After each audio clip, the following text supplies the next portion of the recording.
पापी स्त्री, तेरे गंदे कर्मों की वजह से मैं तेरे घर से जा रही हूँ।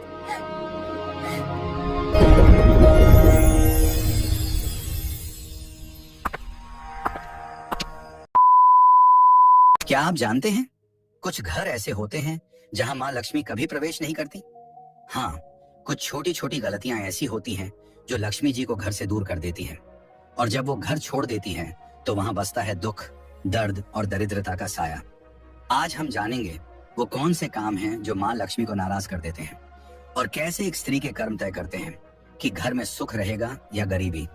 बहुत ही पुराने समय की बात है। एक छोटे से गांव में कुछ ही घर थे। चारों ओर खेत, कच्ची गलियां और मिट्टी की महक। गांव के बीचों बीच घर था सेठ रामदयाल का। रामदयाल कोई बहुत बड़ा जमींदार नहीं था, लेकिन मेहनती और ईमानदार आदमी था। गांव में सब उसे इज्जत से सेठ जी कहते थे।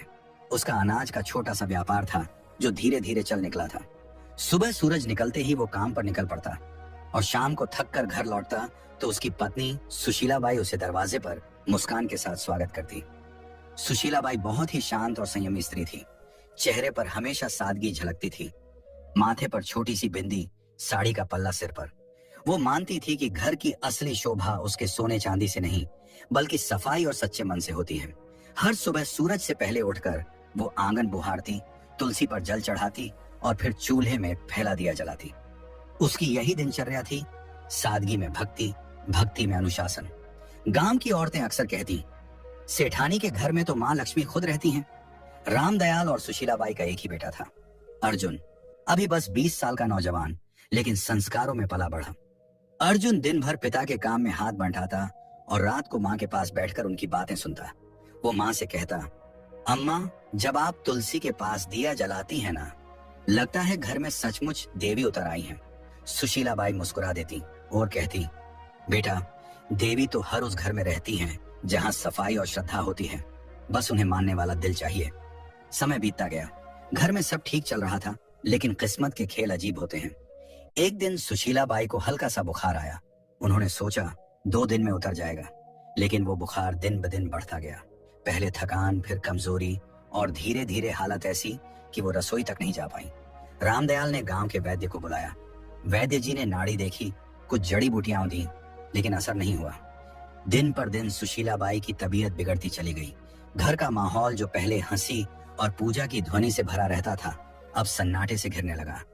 रामदयाल अक्सर रात को आंगन में बैठकर सोचता, क्यों अचानक ये सब हो गया? कहीं मेरी कमाई में कोई गलती तो नहीं, या हमने किसी का मन दुखाया हो? वो ऊपर आसमान की तरफ देखता और मन ही मन माँ लक्ष्मी से कहता, माँ, जो भी भूल हुई हो क्षमा करना। लेकिन जवाब में बस हवा की धीमी सरसराहट सुनाई देती। अर्जुन हर पल माँ के पास रहता, उनके लिए काढ़ा बनाता, सिर दबाता, और धीरे धीरे ये समझने लगा कि घर की नींव माँ ही होती है। सुशीलाबाई के बीमार पड़ते ही घर का सारा क्रम बदल गया था। जो रसोई हमेशा चमकती थी, अब वैसी नहीं रही। सफाई में ढिलाई आने लगी। पूजा भी कभी होती, कभी नहीं। धीरे धीरे वो पवित्रता जो घर की पहचान थी, जैसे फीकी पड़ गई। एक रात जब सेठ अपनी पत्नी के सिरहाने बैठा था, उसने कहा, सुशीला, मैं सोच रहा हूँ अब अर्जुन की शादी कर दूं। सुशीलाबाई ने धीरे से आंखें खोली। इतनी जल्दी? अभी तो वो बच्चा है। रामदयाल ने कहा, अब वो बच्चा नहीं रहा, घर को संभालने वाला समय आ गया है, और मैं चाहता हूं कि जब तक तुम हो, नई बहू को अपने हाथों से देख लो। ये कहते कहते उसकी आवाज भारी हो गई। सुशीलाबाई ने कुछ पल सोचा, फिर बोली, अगर तुम्हें लगता है कि यही सही है तो कर दो। अगले ही दिन उसने तय कर लिया कि वो अपने बेटे के लिए एक सच्चरित्र और संस्कारी लड़की ढूंढेगा, जो घर को फिर से वैसे ही सजा दे जैसे उसकी पत्नी ने किया था। गांव में खबर फैल गई कि सेठ रामदयाल अपने बेटे अर्जुन के लिए बहू ढूंढ रहे हैं। चौपालों पर बैठे बुजुर्ग हों या कुएं पर बातें करती औरतें, सबके बीच यही बात घूम रही थी। कोई कहता, सेठ जी को बड़ी खानदान की बहू चाहिए होगी, तो कोई जवाब देता, नहीं, वो तो सादगी और संस्कारों वाले घर की लड़की ही पसंद करेंगे। धीरे धीरे यह बात पूरे इलाके में फैल गई। हर कोई जानता था कि सेठ रामदयाल अपने बेटे की गृहस्थी बसाने की तैयारी कर रहे हैं। रिश्तों की चर्चा शुरू हुई तो आसपास के गांवों से लोग सुझाव देने आने लगे। हर कोई अपने घर की बेटी की तारीफ करता। सेठ सबकी बातें सुनता, लेकिन हर बार उसके मन में एक ही बात घूमती, सौंदर्य या अमीरी से घर नहीं चलता, घर तो संस्कारों और संयम से बनता है। उसी दौरान उसका पुराना परिचित गोविंद जी मिलने आया। उसने कहा, सेठ जी, मेरे रिश्तेदार के घर एक लड़की है, नाम राधा। सीधी सादी, घर संभालने वाली और बड़ों का आदर करने वाली। मुझे लगता है वो आपके घर के लायक है। सेठ ने कहा, अच्छा, मैं जाकर देख आता हूँ। अगले दिन सुबह वह अकेले ही निकल पड़ा। पहले के जमाने में पिता ही जाकर लड़की देखा करते थे। दोपहर तक सेठ उस गांव पहुंचा जहां राधा का घर था। घर सादा था, आंगन साफ और वातावरण में सादगी थी। राधा के पिता ने आदर से स्वागत किया। बातचीत के दौरान राधा पानी लेकर आई, सिर झुकाए, शांत और संस्कारी। सेठ ने मन ही मन कहा, यही है वो लड़की जिसमें घर बसाने की समझ है। उसी दिन सेठ ने वहीं पर रिश्ता पक्का कर दिया और कहा, अब बस शुभ दिन निकालिए, मैं अपनी बहू जल्द ही घर लाऊंगा। घर लौटकर उसने सुशीला बाई से कहा, मैंने लड़की देख ली, नाम राधा है, स्वभाव बहुत अच्छा है, सूरत में सादगी है, आंखों में आदर झलकता है। सुशीला बाई ने शांत स्वर में कहा, अगर तुम्हें मन से ठीक लगी है तो वही सही, लड़की वही अच्छी जो घर को अपनाए। सेठ ने सिर हिलाया। मन को सुकून मिला है, लगता है अब घर फिर से बस जाएगा। कुछ ही दिनों में रिश्ता तय हो गया। शुभ मुहूर्त निकला और दोनों घरों में खुशी की लहर दौड़ गई। समय बीता और शादी का दिन आ गया। सादगी से मगर पूरे रीति रिवाजों के साथ विवाह हुआ। राधा अब सेठ रामदयाल के घर की बहू बन चुकी थी। शादी को कुछ हफ्ते बीत चुके थे। घर में नई रौनक थी, सब कुछ जैसे फिर से जीवंत हो उठा था। राधा सुबह जल्दी उठती, आंगन में जल छिड़कती, तुलसी को प्रणाम करती और रसोई में माँ अन्नपूर्णा का भोग तैयार करती। सुशीला बाई के चेहरे पर सुकून था। उन्हें लगता था जैसे घर में माँ लक्ष्मी खुद आकर बस गई हूँ। लेकिन जैसे जैसे दिन बीते, राधा की आदतें बदलने लगी। वो अब सुबह देर तक सोने लगी और कुछ ही दिनों में आंगन की सफाई का समय बदल गया। पहले सूर्योदय से पहले झाड़ू की आवाज आती थी, अब सूरज ऊंचा चढ़ आता था, तब भी आंगन में बिखरे पत्ते वैसे ही पड़े रहते। एक सुबह सुशीला बाई तुलसी पर जल चढ़ाने निकली तो देखा कि झाड़ू कोने में पड़ी है और राधा अभी तक नहीं उठी। वे कमरे में गईं और धीरे से बोली, बेटी, अब तो सूरज आंगन तक आ गया, उठ जा, घर की रौनक सुबह की सफाई से शुरू होती है। राधा ने उनींदी आंखें खोली और बोली, माँ जी, आज बहुत नींद आ रही थी, बस थोड़ा और सोने दीजिए। सुशीला बाई ने कहा, बेटी, देर तक सोने से मन में सुस्ती आती है और जब मन सुस्त हो जाए तो लक्ष्मी जी भी घर का रास्ता भूल जाती है। सुबह की हवा और सूरज की किरणें घर की बरकत होती हैं, इन्हें यूं मत खो। राधा ने हल्की मुस्कान दी, माँ जी, मैं कल से ध्यान रखूंगी। लेकिन अगले दिन वही हुआ। सूरज निकला, आंगन में सन्नाटा रहा और तुलसी की मिट्टी सूखी पड़ी थी। कुछ दिनों बाद एक और बात हुई। राधा झाड़ू लगा रही थी, तभी झाड़ू गलती से उसके पैर से लग गई। सुशीला बाई ने देखते ही आवाज लगाई, राधा बेटी, झाड़ू को पैर मत लगाना, ये माँ लक्ष्मी का प्रतीक होती है। राधा ने हंसते हुए कहा, अरे माँ जी, ये तो बस झाड़ू है, गलती से लग गया, अब इसमें क्या अपशकुन। सुशीला बाई ने झाड़ू उठाकर दीवार के पास रखते हुए बोला, बेटी, यही तो गलती है। जब इंसान छोटी बातों को हल्के में लेता है तब बड़ी बरकतें उससे रूठ जाती हैं। झाड़ू सिर्फ सफाई का औजार नहीं, ये लक्ष्मी जी का आशीर्वाद है जो गंदगी दूर करती है। राधा ने हल्के स्वर में कहा, माँ जी, आप भी ना हर चीज को पूजा बना देती हैं। सुशीला बाई मुस्कुराई, मगर आंखों में चिंता उतर आई। धीरे धीरे राधा का ध्यान घर की सफाई और रसोई से हटने लगा। एक रात वह खाना बनाकर थक गई और झूठे बर्तन चूल्हे के पास ही छोड़कर सोने चली गई। आधी रात को जब सुशीला बाई पानी पीने उठी तो देखा कि रसोई में झूठे बर्तनों का ढेर लगा है। सुबह उन्होंने राधा से कहा, बेटी, रसोई माँ अन्नपूर्णा का घर है, वहाँ गंदगी छोड़ना ठीक नहीं, रात की गंदगी से नकारात्मकता पनपती है। राधा ने कहा, माँ जी, आप तो बस चिंता करती रहती हैं, मैं साफ कर दूंगी ना अभी। सुशीला बाई ने गहरी सांस लेकर कहा, बेटी, जो काम शाम का हो उसे सुबह तक टालना बरकत को टालना है। साफ रसोई से ही सुख का आरंभ होता है। राधा ने कुछ नहीं कहा, पर उसके चेहरे पर थकान और अनिच्छा साफ झलक रही थी। शाम का समय था, सूरज ढल चुका था और घर में दिया जलाने का वक्त था। तभी राधा ने झाड़ू उठाई और आंगन बुहारने लगी। सुशीला बाई ने तुरंत आवाज लगाई, राधा, शाम को झाड़ू नहीं लगाते बेटा, इस वक्त माँ लक्ष्मी घर में प्रवेश करती हैं। राधा ने बिना रुके कहा, माँ जी, जब दिन में वक्त नहीं मिलता तो शाम को ही सफाई करनी पड़ती है, इससे क्या फर्क पड़ता है। सुशीला बाई दरवाजे पर खड़ी होकर बोली, फर्क पड़ता है बेटी, शाम को झाड़ू लगाने से लक्ष्मी जी का आशीर्वाद बाहर निकल जाता है। बरकत सिर्फ कमाई से नहीं आती, आदतों से आती है।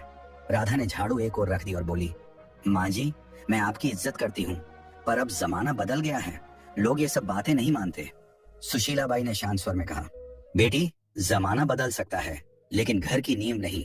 जो परंपरा से जुड़ा रहे वही स्थिर रहता है। कुछ दिन बाद एक और घटना हुई। राधा ने खाना खत्म होने के बाद झूठे बर्तन चूल्हे के ऊपर रख दिए। जब सुशीलाबाई ने देखा तो बोली, बेटी, चूल्हा माँ अन्नपूर्णा का आसन है, वहां झूठे बर्तन नहीं रखे जाते। राधा ने बिना ऊपर देखे कहा, माँ जी, मैं बस जगह की कमी से रख दिए थे, बाद में धो दूंगी। सुशीलाबाई ने कहा, रसोई में पवित्रता सबसे जरूरी है। अगर चूल्हे पर गंदगी होगी तो लक्ष्मी जी की कृपा भी घट जाएगी। राधा ने मुस्कुराते हुए कहा, माँ जी, हर चीज में देवी ढूंढना बंद कीजिए। खाना तो मैंने बना ही दिया ना, अब थोड़ी देर में सब साफ हो जाएगा। सुशीलाबाई ने कोई जवाब नहीं दिया। उनके चेहरे पर निराशा थी, मगर मन में अब भी उम्मीद थी कि शायद एक दिन राधा इन बातों का अर्थ समझ लेगी। धीरे धीरे घर का माहौल बदलने लगा। पहले जहां सुबह पूजा की घंटी बजती थी, अब सन्नाटा रहता था। तुलसी के पास मिट्टी सूख गई थी, दीपक बुझा रहता था। सुशीलाबाई अब भी हर सुबह तुलसी के सामने खड़ी होकर कहती, हे माँ, इस घर पर अपनी कृपा बनाए रखना, मेरी बहू को सही समझ देना। लेकिन जैसे घर की रोशनी धीरे धीरे कम होती जा रही थी, सेठ रामदयाल अब चिंतित रहने लगा था। उसे लगता घर में कोई अदृश्य भारीपन फैल गया है। एक दिन उसने सुशीलाबाई से कहा, लगता है माँ लक्ष्मी रूठ गई हैं। सुशीलाबाई ने चुपचाप सिर झुका लिया। उन्हें पता था ये सब राधा की लापरवाह आदतों का नतीजा है, पर वो अभी भी उसे डांटना नहीं चाहती थी। उनका विश्वास था कि प्यार से समझाने पर राधा बदल जाएगी। समय बीतता गया और घर की रौनक धीरे धीरे जैसे मिट्टी में मिलने लगी। पहले जहां सुबह तुलसी के पास दिया जलता था, अब वहां धूल जमने लगी थी। राधा अब ज्यादातर उदास या व्यस्त रहती। सफाई आधी अधूरी, पूजा कभी कभी, और घर में अब वो अपनापन नहीं था जो पहले हर कोने में झलकता था। सेठ रामदयाल ने सबसे पहले बदलाव अपने व्यापार में महसूस किया। पहले जो सौदे फायदेमंद रहते, अब घाटे में जाने लगे। गोदाम में अनाज में कीड़े लग गए, कुछ सौदे अटक गए और पुराने ग्राहक धीरे धीरे दूर होने लगे। सेठ कई रातें जागकर हिसाब किताब देखता, मगर समझ नहीं पाता कि गलती कहाँ हो रही है। एक शाम उसने सुशीलाबाई से कहा, सुशीला, अजीब बात है, अब काम में मन नहीं लगता, जैसे बरकत कहीं गुम हो गई हो। सुशीलाबाई ने धीमे स्वर में कहा, बरकत तब गुम होती है जब घर की पवित्रता कम होने लगे। माँ लक्ष्मी वहां नहीं टिकती जहां गंदगी और लापरवाही घर कर जाए। सेठ ने गहरी सांस ली। तू कहना चाहती है कि... वो आगे नहीं बोला, लेकिन दोनों की नजरें एक ही दिशा में उठी, राधा की ओर। राधा भी ये सब देखती थी, पर उसे लगता कि ये बस समय की मार है।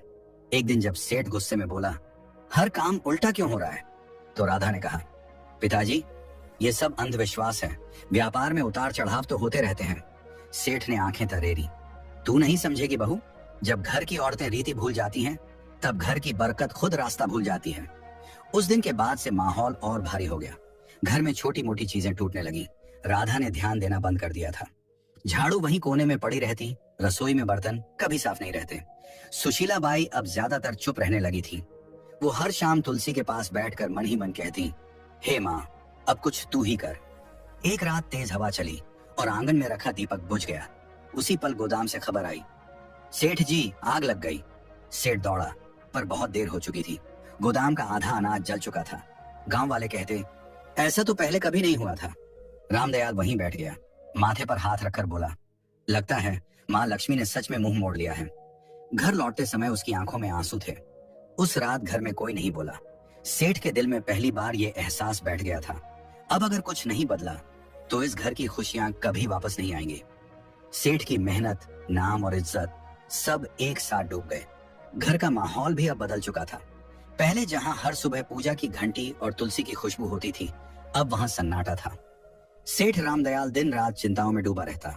रात को अक्सर बरामदे में बैठकर बुदबुदाता, माँ लक्ष्मी, कहाँ चली गई तू? एक शाम सेठ घर लौटा, चेहरा गुस्से से लाल था। वह आंगन में बैठ गया और एकदम से बोला, बस अब और नहीं सह सकता मैं ये सब। सुशीलाबाई चौंकी। क्या हुआ जी? सेठ ने जोर से कहा। क्या बताऊं, सब खत्म हो गया। मेहनत, इज्जत, कारोबार सब झलकर राख हो गया, और मैं जानता हूँ ये सब किसकी वजह से हुआ है। उसकी नजर राधा पर टिक गई, जो पास ही खड़ी थी।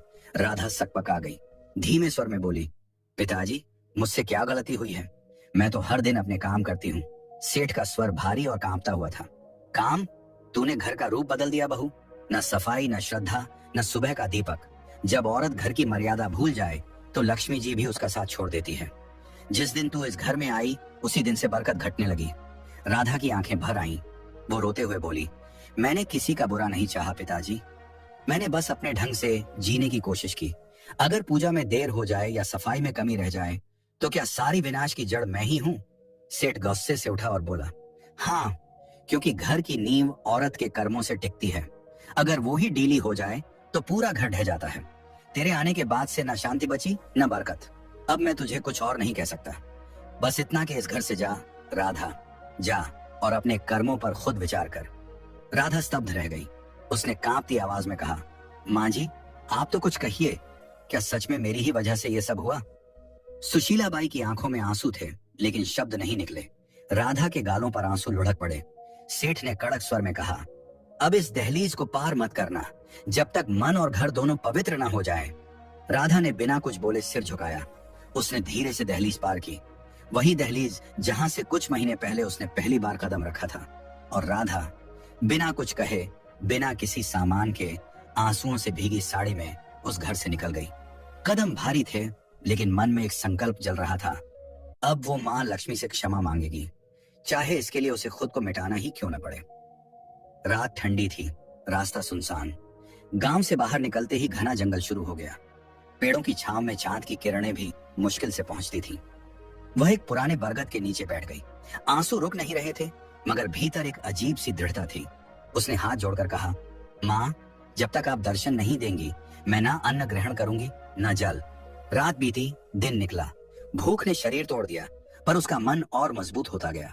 तीसरे दिन जब सूरज ढलने को आया तो चारों ओर अचानक हल्की रोशनी फैलने लगी। राधा ने आंखें खोली। सामने सुनहरी आभा थी और उस आभा से निकला एक दिव्य स्वर, राधा। वह कांपते हुए उठी। माँ लक्ष्मी, क्या सच में आप मेरे सामने हैं? माँ लक्ष्मी मुस्कुराई। उनका चेहरा प्रकाश से भरा था। हाँ बेटी, मैं आई हूँ। तेरा आह्वान सच्चा था। तेरी पश्चाताप ने मुझे यहाँ खींच लाया। पर बता, तू दुखी क्यों है? राधा जमीन पर झुक गई, आंसुओं से भरे स्वर में बोली, माँ, मुझसे बहुत गलती हुई। मैंने आपकी परंपराओं को अनदेखा किया, सासू जी की बातों को पुरानी मान्यता समझा और अब मेरे कारण सब नष्ट हो गया। कृपा कर बताइए माँ, आखिर मैंने कौन कौन सी भूल की? माँ लक्ष्मी का स्वर मधुर था लेकिन गंभीर। बेटी सुन, जब कोई स्त्री इन गलतियों को करती है तब मैं स्वयं उस घर से दूर चली जाती हूँ। फिर उन्होंने अपनी उजली हथेली उठाई और एक एक करके बताया। पहली गलती, उन्होंने कहा, जब कोई स्त्री झाड़ू को पैर से लगाती है तो वह माँ लक्ष्मी का अपमान करती है, क्योंकि झाड़ू ही स्वच्छता और समृद्धि का प्रतीक है। दूसरी गलती, जब झूठे बर्तन चूल्हे पर रखे जाते हैं तो अन्न की देवी माँ अन्नपूर्णा नाराज होती हैं। जहाँ अपवित्रता रहती है वहां मैं प्रवेश नहीं करती। तीसरी गलती, जब दहलीज पर बैठकर भोजन किया जाता है तो वह स्थान जो स्वागत और आशीर्वाद का होता है अशुद्ध हो जाता है।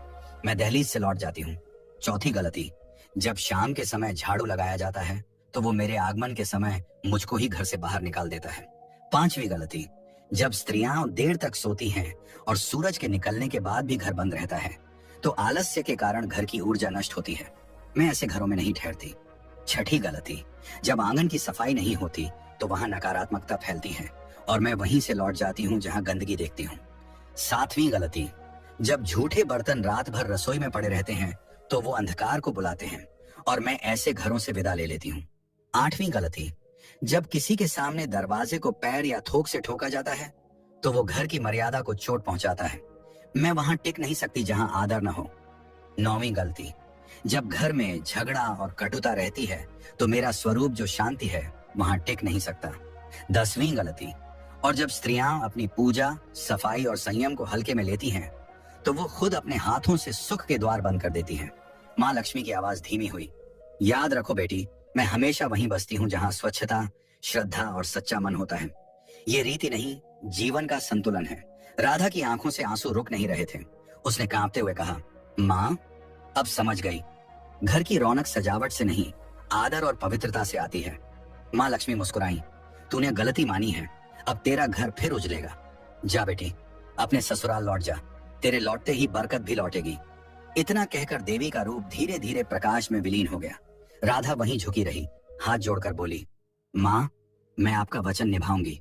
अब इस जन्म में फिर कोई ऐसी भूल नहीं करूंगी। फिर उसने सिर उठाया, आंसुओं में मुस्कान थी और कदम गांव की ओर बढ़ा दिए। जैसे ही उसने दहलीज पार की, सुशीलाबाई दौड़ कर आई और आंसुओं के साथ बोली, राधा, तू लौट आई? राधा ने कहा, माँ जी, मैंने सब समझ लिया है। माँ लक्ष्मी घर में तभी बसती हैं जब सफाई, पूजा और श्रद्धा साथ हों। उसी दिन से घर में फिर रौनक लौट आई, व्यापार संभल गया और पूरे गांव में चर्चा होने लगी। सेठ जी के घर में माँ लक्ष्मी फिर से बस गई।